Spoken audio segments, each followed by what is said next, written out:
Valérie Baudouin et Raphaël Jacob sont là pour notre chronique américaine. On va revenir sur la déclaration de Donald Trump au sujet du Hamas et du désarmement du Hamas. M. Trump dit, si vous ne vous désarmez pas, moi, je vais vous désarmer. Écoutons le président. If they don't disarm, we will disarm them. They know I'm not playing games. They misrepresented because we were told they had 26, 24 of dead hostages, if we can use those terms. And it seems as though they don't have that. And if they don't disarm, we will disarm them. And it'll happen quickly and perhaps violently. Peut-être de façon violente. OK. Est-ce qu'on comprend que là, le désarmement, Valérie, devient un élément qui fragilise le processus de paix?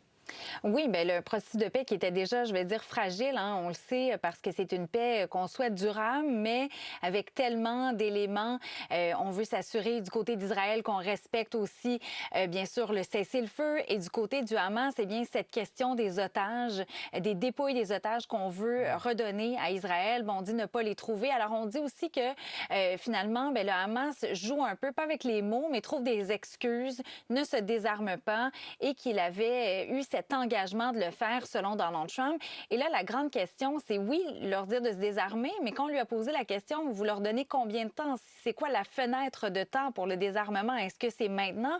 Est-ce que c'est dans 6 mois? Est-ce que c'est dans 1 mois? Mais il n'avait pas de réponse. Il a dit suffisamment de temps. Qu'est-ce que ça veut dire encore? Bien, comme beaucoup de choses que Donald Trump va dire, c'est à interprétation. Et le côté de dire on va utiliser la violence, on va les désarmer nous-mêmes s'ils ne le font pas, bien, ça fait référence aussi à plusieurs autres déclarations de Donald Trump qui disait bien, ce sera l'enfer sur Terre pour les gens du Hamas, on va les détruire, on va les trouver. Alors, ce ton-là, belliqueux, il l'a eu aussi à d'autres moments, là, depuis le début de sa présidence. Et est-ce que je comprends, Raphaël, que M. Trump lui-même a autorisé le fait que le Hamas serve de corps de police ou patrouille comme un service de police à l'intérieur de Gaza? Il était au courant de ça et il l'a autorisé. Est-ce que c'est ça qu'on comprend?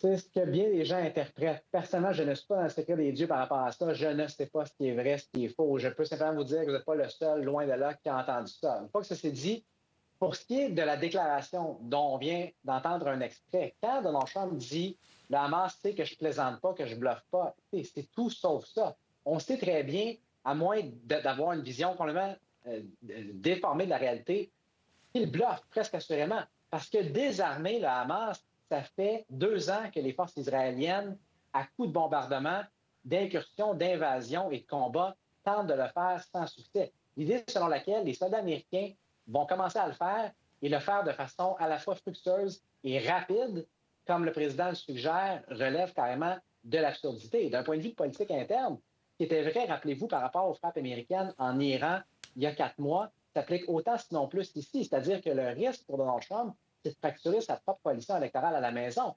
Si on a une incursion américaine dans la région qui donne, parce que presque inévitablement, ça serait ça, un enlisement avec des soldats américains qui commencent à mourir potentiellement par dizaines, il y a beaucoup d'électeurs aux États-Unis, incluant dans sa propre base, qui vont dire « c'est pas pour ça qu'on a voté, on ne veut pas de ça ».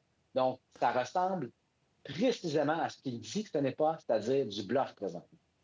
Très bien. Puis c'est ça, il n'a pas détaillé comment il s'y prendrait, il n'a pas détaillé d'échéancier non plus, mais il a détaillé sa volonté de désarmer le Hamas. Mais tout est dans les détails, comment on le fait, puis vous faites bien de mettre ça en perspective. Valérie, parlez-moi de la Cour suprême qui doit se pencher sur le Voting Rights Act dans le cadre d'une décision aujourd'hui. D'abord, c'est quoi cette loi, puis qu'est-ce que les juges doivent considérer? C'est une loi de 1965 et là, c'est la section 2 qui intéresse particulièrement la Cour suprême parce qu'on a charcuté, bien honnêtement, le Voting Rights Act dans les dernières années.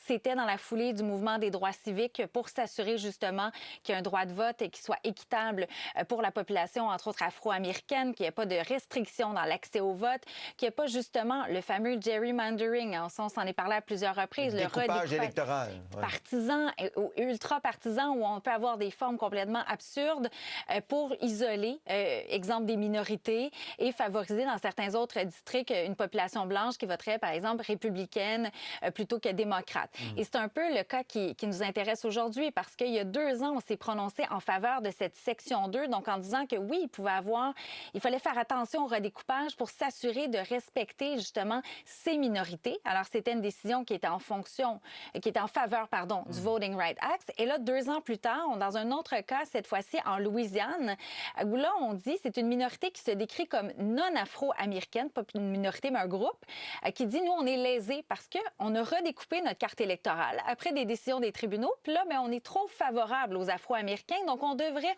revenir à l'ancienne carte ou changer. Alors, je sais que c'est complexe, puis j'essaie de rendre ça le plus facile possible, mais ce qu'il faut comprendre là-dedans, c'est que si la Cour suprême décide de donner raison aux plaignants dans ce cas-ci et qu'on charcute à nouveau le Voting Rights Act, eh bien, il y aura de moins en moins, en fait, de protection pour les minorités aux États-Unis. L'exemple de la Louisiane est frappant, puis je termine avec ça. Il y avait 6 districts, 6 circonscriptions. Il y en avait une seule avec une majorité d'Afro-Américains quand le tiers de la population au dernier recensement était afro-américaine.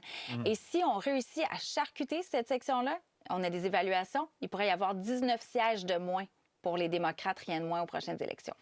OK. Donc, c'est une décision importante sur le gerrymandering. C'est ça qu'on comprend, Raphaël?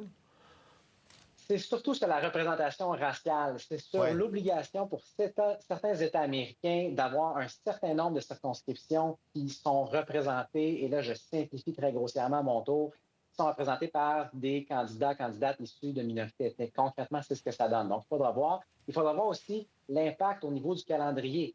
Parce que là, la Cour suprême entend la cause aujourd'hui. On est à la mi-octobre. Les élections sont en novembre 2026, bien sûr. Mais la décision ne sera pas rendue par le tribunal demain ou après-demain. La question, c'est de savoir, est-ce que ça va aller jusqu'à la fin du mandat de la Cour suprême qui est en juin ou avant? Si ça va en juin, c'est très, très probable que ce soit trop tard dans bien des États américains pour modifier les cartes pour 2026. Et si ça vient avant, là, ça pourra avoir des impacts très appréciables, effectivement, sur les résultats dans l'ensemble du pays. Intéressant. Donc, les audiences commencent aujourd'hui. Les amis, merci beaucoup et je vous souhaite passer un bon après-midi. On se dit à demain. À demain. Bye. À demain.